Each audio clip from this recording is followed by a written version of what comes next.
में बताया था कि हम उस केस में फर्दर इन्वेस्टिगेशन भी कर रहे हैं और इससे संबंधित जो भी अदर एंगल निकल के आएंगे हम उस पर अवश्य जांच करेंगे।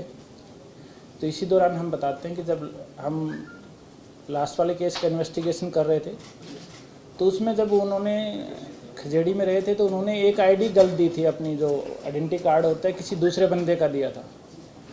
तो जब तक हमारे पास फ़ोटो नहीं आई थी तब तक हमें लगता था वो बंदा होगा। तो उसी बंदे को हम पकड़ने जम्मू गए, हमें सूचना थी कि जम्मू में है वो। तो जैसे ही हम जम्मू उसको पहुँचे, उससे पूछताछ की तो बोला सर मैं नहीं हूँ, मैं तो यहीं पे हूँ। तो उसने बताया सर हो सकता है क्योंकि 2 आईडी सही थी, उसमें सन्नी मेहरा और आर्यन शर्मा की। तो हमने पूछताछ की ये तीसरा बंदा कौन हो सकता है फिर। तो उन्होंने बोला कि सर ये 4-5 लोग थे जो यहाँ से निकले थे। तो उन्होंने एक एक नाम लिया, सर ये हो सकते हैं, ये हो सकते हैं। तो फिर हमने एक एक का पूछताछ करना शुरू किया। तो उसी दौरान हमें पता चला कि 2-3 लोग और निकले हुए हैं सेम इसी पर्पज़ के लिए, और उनको फिर हमने ढूंढना शुरू किया, कहाँ उनके पीछे पीछे चलना शुरू किया। वो अपने हाइड आउट चेंज करते जा रहे थे।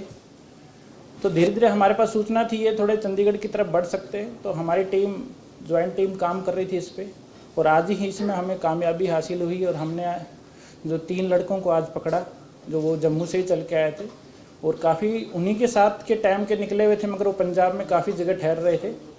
तो आज जैसे ही वो चंडीगढ़ की तरफ पहुंच रहे थे तो हमने उनको पकड़ लिया। उसमें 3 लड़के हैं जिनको हमने पकड़ा है। एक तो हैप्पी छिब है, ये भी सांबा डिस्ट्रिक्ट का रहने वाला है। इस पे करीबन 6 प्रीवियस केसेस हैं इसके ऊपर सांबा डिस्ट्रिक्ट में और जम्मू में इधर उधर। दूसरा है राहुल, ये भी सांबा डिस्ट्रिक्ट का ही रहने वाला है, इसके ऊपर प्रीवियसली 2 पर्चे हैं। एक तीसरा है वंश शर्मा, ये डिस्ट्रिक्ट सांबा का ही रहने वाला है, इसके ऊपर भी 4 पर्चे हैं, पहले के 4 एफआईआर दर्ज हैं। आज हमने जो इनके साथ जो पकड़ा है इसमें जो अपना हैप्पी छिब है उसके पास से हमें 1 पिस्टल और 2 लाइव कार्ट्रिज मिले हैं। दूसरे के पास से एक सोफिस्टिकेटेड, राहुल कुमार के पास सोफिस्टिकेटेड पिस्टल और 2 लाइव कार्ट्रिज मिले हैं, और वंश के पास 5 लाइव कार्ट्रिज मिले हैं। ये भी इनका भी हैंडलर ने अभी तक इनको कोई आगे का डायरेक्शन नहीं दिया था कि कहाँ जाके अभी करना है। इनको सिर्फ ये बोला गया था कि आप चंडीगढ़ की तरफ पहुँच जाइए, आगे हम आपको आगे का डायरेक्शन देते रहेंगे। और जो हैंडलर ही था जो समय समय पे इनको जगह चेंज करने के डायरेक्शन भी देता था कि ये जगह चेंज कर लीजिए, दूसरी जगह पे चले जाइए। और इसमें चंडीगढ़ पुलिस ने बड़ी मुस्तैदी से काम करते हुए हमने इंसिडेंट होने से पहले ही पकड़ा है इस चीज़ को। और इसके लिए मैं अपने जो साथी हैं डीएसपी विकास चौकन, नरेंद्र पटियाल, इंस्पेक्टर सतविंदर, बाकी जो हमारे टीम के मेंबर्स हैं उनको मैं धन्यवाद देना चाह रहा हूँ जो इतनी मुस्तैदी से काम करते हुए जो इस पूरे 2 मॉड्यूल को हमने कुछ ही दिनों के अंदर पकड़ के दिखाया है उसके लिए। और साथ के साथ हमारे आईजी साहब और डीजीपी साहब का दिन रात इसके प्रति डायरेक्शन रही हैं, सुपरविजन रहा है, जिसके निर्देश में आज हमें ये सफलता मिली है। फोटो करवा दो। सर ये जो 3 आरोपी पकड़े हैं जम्मू से इनकी गिरफ्तारी हुई? नहीं, चंडीगढ़ से। नहीं, हैंडलर कौन है जिसके फॉलो कर रहे थे ऑर्डर? वो अभी इन्वेस्टिगेशन जा रहा है। सर जो उस दिन आईजी साहब ने बताया था तीसरा बंदा भी जो दूसरे बंदे का भी एक नाम आया था अमित करके कुछ नाम का, उसकी क्या अभी तक इंफॉर्मेशन है, क्या वो पकड़ा गया है? पकड़ लिया गया, वो तो सबने छाप दिया है। सर जिस तरह पहले जानकारी निकलने सामने आई थी कि उन्होंने कहा था कि हम भी हमला करेंगे अगर हमारे साथियों को नुकसान पहुंच जाते हैं, तो उसी कड़ी में आ रहे थे ये चंडीगढ़ के। वो अभी जांच कर रहे हैं हम इसमें इनका क्या टारगेट देने वाले थे इनका। ठीक है, जैसे ही अभी इनको नहीं बताया गया था कि क्या टारगेट है। अभी ये सेम टाइम में निकले, जब वो 3 निकले तो एक ही टीम थोड़ा आगे पीछे या सेम टाइम, 1-2 आगे पीछे, 1-2 से एक साथ निकले। ये कहाँ स्टे कर रहे थे? ये पंजाब में ही स्टे कर रहे थे, अपना ठिकाना बदल। तीनों को क्रिमिनल बैकग्राउंड ठीक, आपको मिल जाएगा।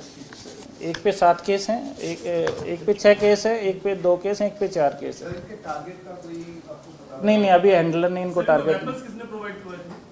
वो भी अभी जांच कर रहे हैं हम इस चीज़ की कि किसने। जांच की दास वाला चल रहा है, उसमें अभी क्लियर हुआ कि ये कॉन्ट्रैक्ट के लिए गया या यही कोई मारना था या कुछ और इसके अलावा? उसी में हम जैसे बताया लास्ट मीटिंग में भी हम उसमें फर्दर इन्वेस्टिगेशन करने हैं। अभी बहुत जल्दबाजी होगी इस चीज़ पे हमें कमेंट। जान की दास था या कोई और था? ये लास्ट मीटिंग में प्रेस कॉन्फ्रेंस में हमने क्लियर किया था इस चीज़ को। सर जब पिछली बार जब पूछा गया था कि उनके पे कोई क्रिमिनल केसेस थे जो उस समय जो दोनों इनका एनकाउंटर किया गया था। क्या अभी तक कुछ निकल के आया ऐसा कि उनके पे कोई प्रीवियस केसेस थे जिन्होंने जानकी दास को मर्डर किया? आर्यन और सनी का। आर्यन सनी पे नहीं, अमित पे निकल के आए हैं। अमित पे प्रीवियस केसेज हैं, वो हम इकट्ठा कर रहे हैं कि कितने ये जो आपने बताया कि आप जम्मू गए थे, जम्मू आप अमित के केस के अमित को पकड़ने के सिलसिले में गए थे? नहीं, एक जो आईडी जो दी थी इन्होंने यहाँ पे, तो उसका हमें पता चल रहा था कि वो जम्मू में देखा गया है, तो उसी के आधार पे गए थे हम लोग। और उसी को जब हमने पूछताछ की उससे, तो उसने बताया कि मैं नहीं हूँ, काफ़ी और साथी है मेरे। सर ऐसा कुछ कोई चंडीगढ़ में बिजनेसमैन या कोई टारगेट हो? नहीं, इन्होंने इनको अभी तक ऐसा नहीं बताया जाता, इतना एडवांस में नहीं ये बताया सर वो जाता। क्लियर होगा कि आईडी किसकी यूज हुई थी तीसरे की यहाँ पर? हाँ, वो हमें तो क्लियर है। सर ये तीसरा गैंगस्टर गोल्डी ढिल्लों के संपर्क में थे किसी ऐप के थ्रू? हम बताएं ना, बीच में एक हैंडलर था, ठीक है ना, ऐप के आप जानते हैं कौन कौन सी इनक्रिप्टेड ऐप यूज़ करते हैं ये लोग। और अभी वो जम्मू पुलिस की पुलिस कस्टडी में है वो, तो जैसे ही उनका रिमांड पूरा हो जाए फिर हम प्रोडक्शन पे लगाएंगे उसको। तो ये गोल्डी ढिल्लो का ही मॉड्यूल था जैसे आपने लिखा हुआ है? हाँ, गोल्डी ढिल्लो का मॉड्यूल थे। सर एक सनी मेहरा को पकड़ा था, उस पर जम्मू पुलिस के सांबा पे एफआईआर दर्ज है, उसके पता है आपको उसके बारे में? क्या क्या? सनी मेहरा जो अभी चंडीगढ़ के गिरफ्तार में है, तो जम्मू में भी इसके खिलाफ मामला दर्ज है, इसके बारे में कुछ? वो हमने रिकॉर्ड मांगा है जम्मू पुलिस से, जैसे ही हमारे पास आ जाएगा हम अवश्य आपके साथ शेयर करेंगे।